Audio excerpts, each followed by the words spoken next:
What is up, Bray Gang? A lot of the videos that we're covering today have to do with language and learning the language of German. And why are we obsessed with Germany? Because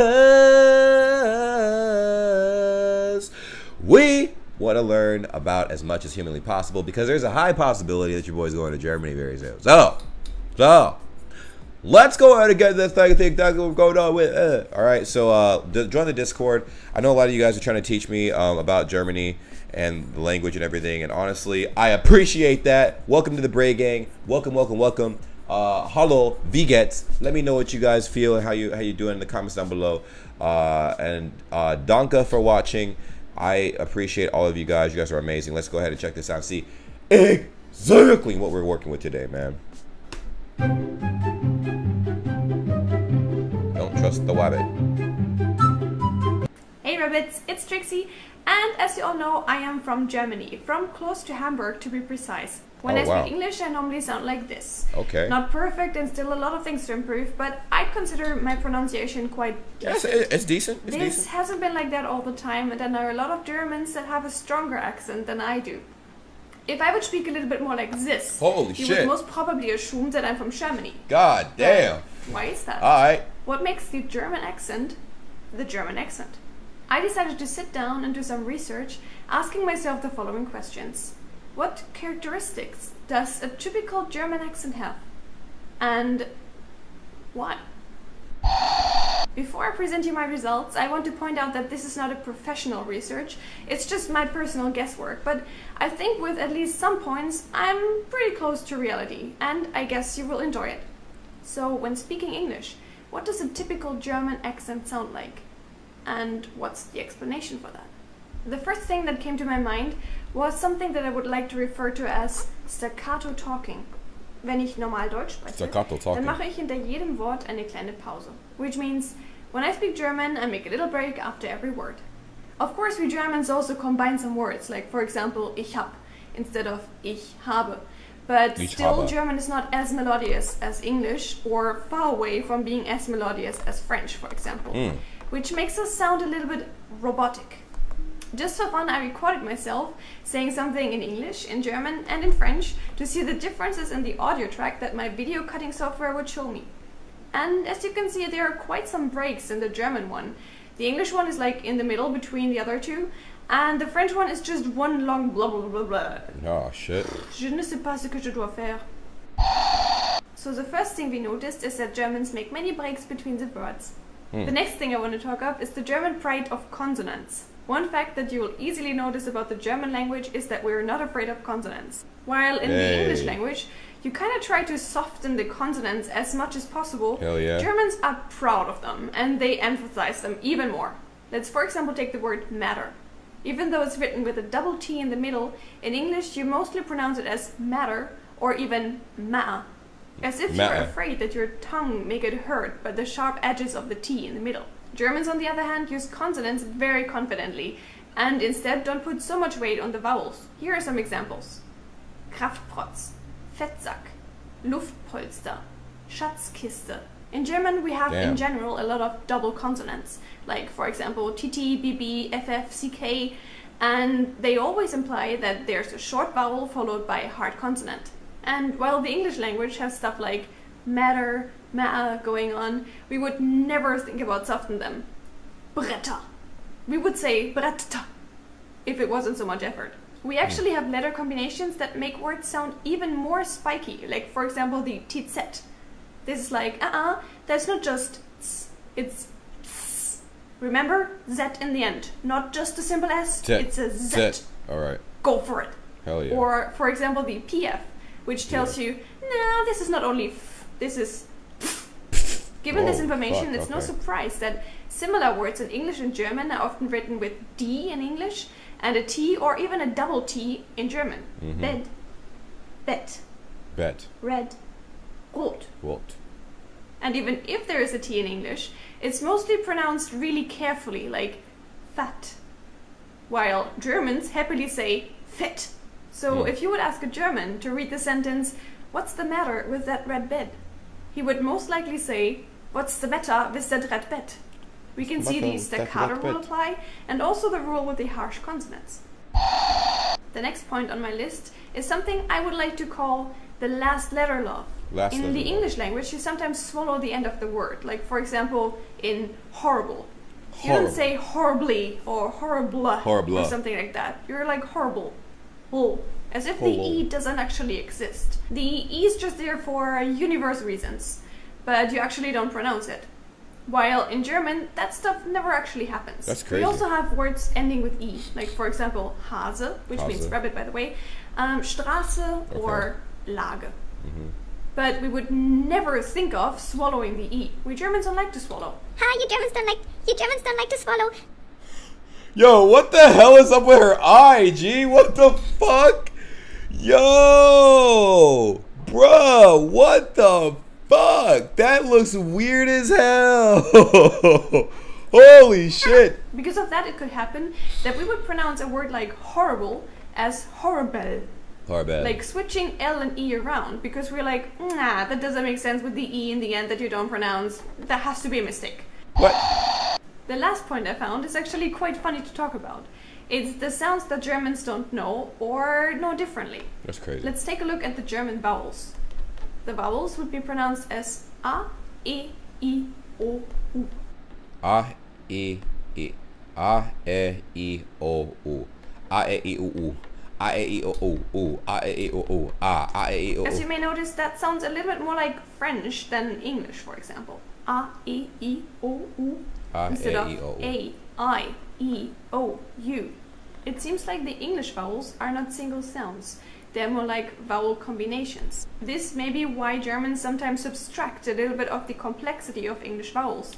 Saying, for example, you instead of you. Or funny instead of funny. Or home instead of home. But if you thought that the vowels would have the biggest impact, you're wrong. The consonants are even worse. Let's just go through some consonants that I found that are actually unknown to Germans or known in a different way, which makes us confuse them with our own language sometimes. Let's talk about the D. In German, D is often pronounced as T as well, like in Tod, Kind, Bad. So basically it's the opposite of what English tries to do. English tries to soften everything and we try to de-soften everything. What the fuck? I know there's Why? a D, but it's soft. It's weak. Let's take the T instead. So, especially if there's a D in the end of an English word, we will most likely pronounce it as a T, like in red or bet. Because we're just not used to having a D in the end and actually speaking it soft. Yeah. The next letter in alphabetical order would be the J in English. We simply don't have that. We have a Y. A Y. But there's no such thing as J in the German language. This is why we became creative and kind of make a ch out of it, which results in us saying something like chungle or chiggle or... Come on, get it out, get it out. Music. Jazz music. A similar but not so severe problem applies to the L sound in English. Normally you say something like hole when you use an L, like in call, for example. You also have the telephone one, which is the one that we know, the H sound, but the whole one is just something we don't know. So whenever we want to say call, we would most likely say call, as in telephone, because we only know that L sound. Next one is the R sound, that wonderful deep throat rolling R sound that we don't have. Our R is just a R. We say richtig or rechts or Fahrer. But there is no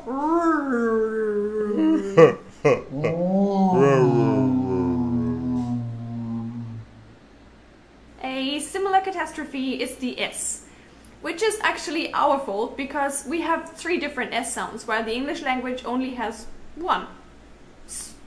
In German, how the S is pronounced depends on the location and the letter combination that the S is in. Jesus Christ. For example, in sprechen, the S actually is a sh.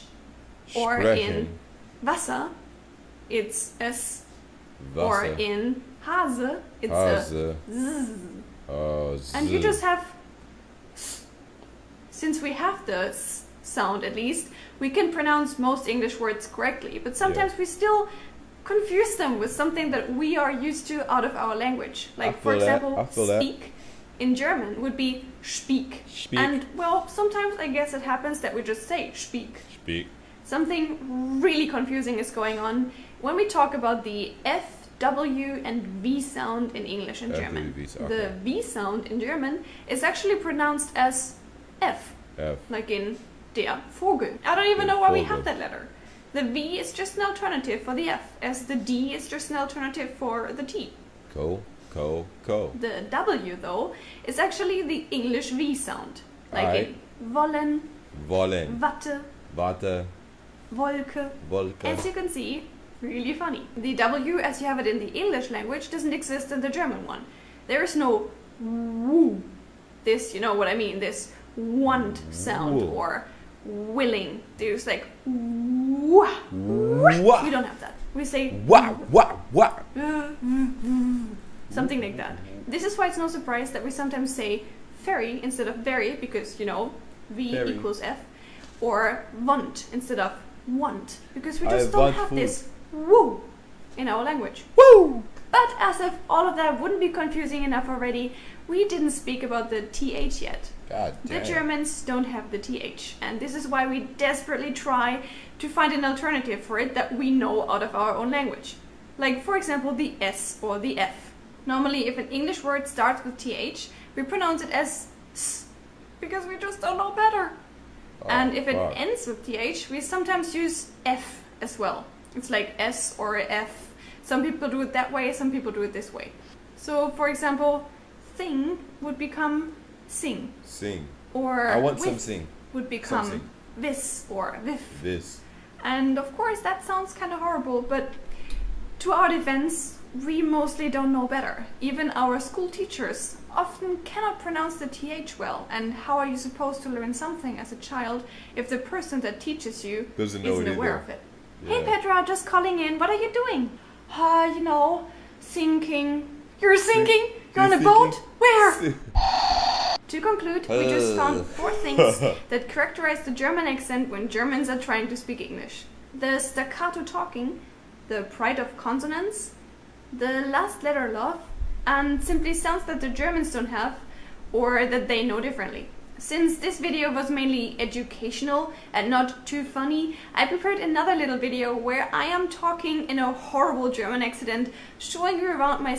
She said accident. Hell yeah, bruh. That was actually pretty informative. I fucked with that. Learned quite a bit. I guess it detailed very much so where the accents come from for German people coming to America or like anywhere trying to speak English and shit. It's very apparent where it comes from. Actually, when I took Chinese for 4 years, I figured out where Chinese people's accents come from when they try to speak English and how we make fun of them. Like, oh, you know, you go to the store this time.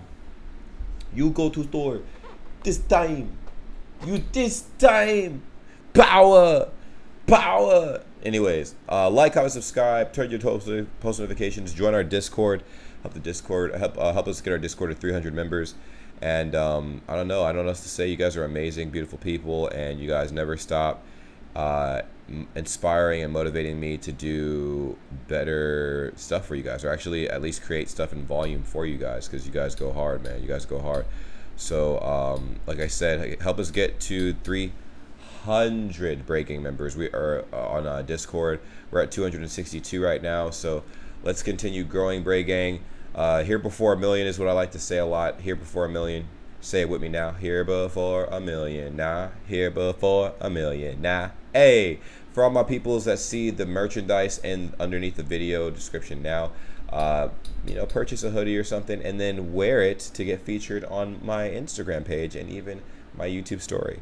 And whatnot, and it'll feature all the BRAYGANG fans and everything and whatnot. But teach me some German, y'all. I'm trying to learn some damn German and shit, bro, like big time, and other languages as well.